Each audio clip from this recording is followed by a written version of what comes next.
Hi, my name's Jack Basham, and I'll be talking about copper.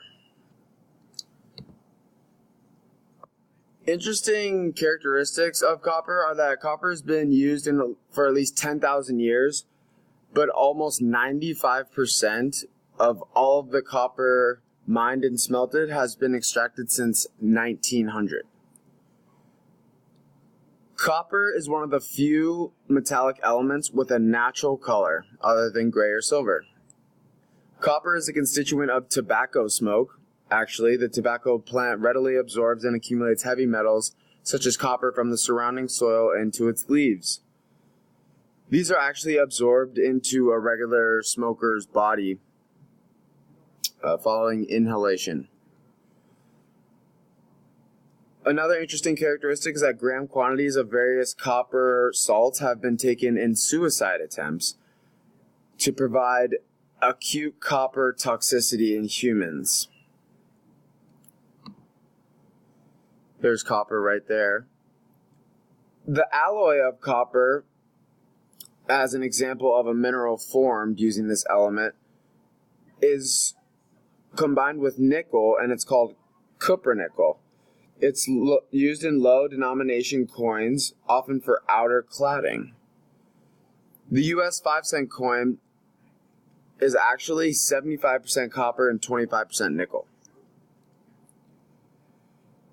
The formula for copper is Cu2 plus 2E minus reacts to get Cu.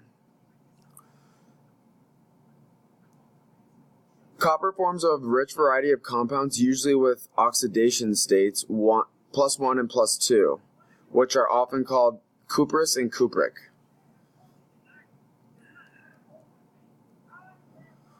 One example of how this element is used in the real world is that copper is one of the few metals that occur in nature in a directly usable metallic form. These metals alike are called native metals, as opposed to the others that need extraction from an ore. Copper has been used since ancient times as a durable, corrosion-resistant, and weatherproof architectural material. Another way is textile fibers are blended with copper to create antimicrobial protective fabrics. In fact, here's the combination. This is actually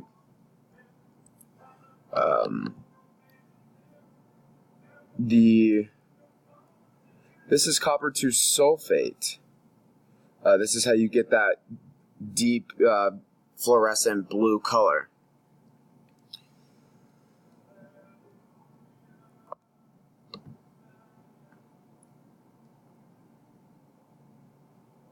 Now, textile fibers are blended with copper to create an antimicrobial protective fabric. In fact, recently, copper has been used in compression clothing with interwoven copper inside of the fabric. This has been backed by medical claims since ancient times. Whether it's with arthritic problems, copper has been known to aid all of that.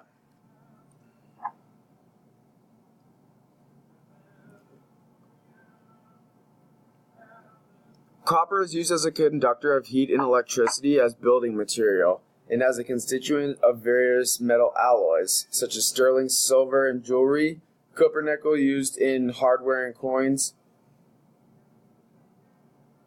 and thermocouples for temperature measurement.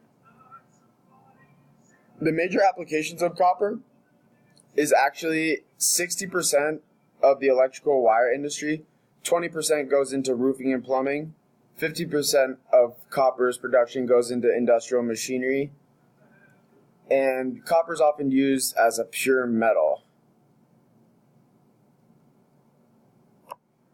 Copper is produced in massive stars and is present in the Earth's crust in a proportion of about 50 parts per million.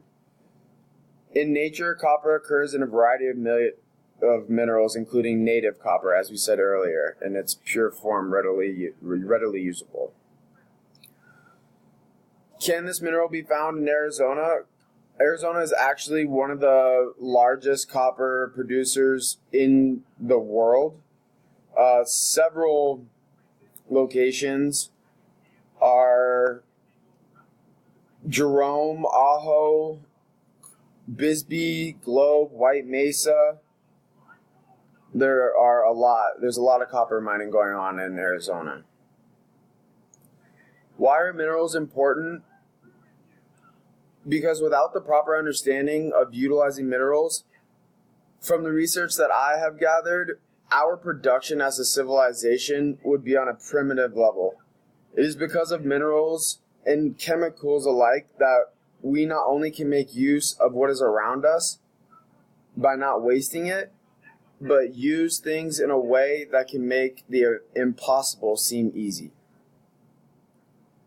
Thank you, and my sources and information are directly from ptable.com.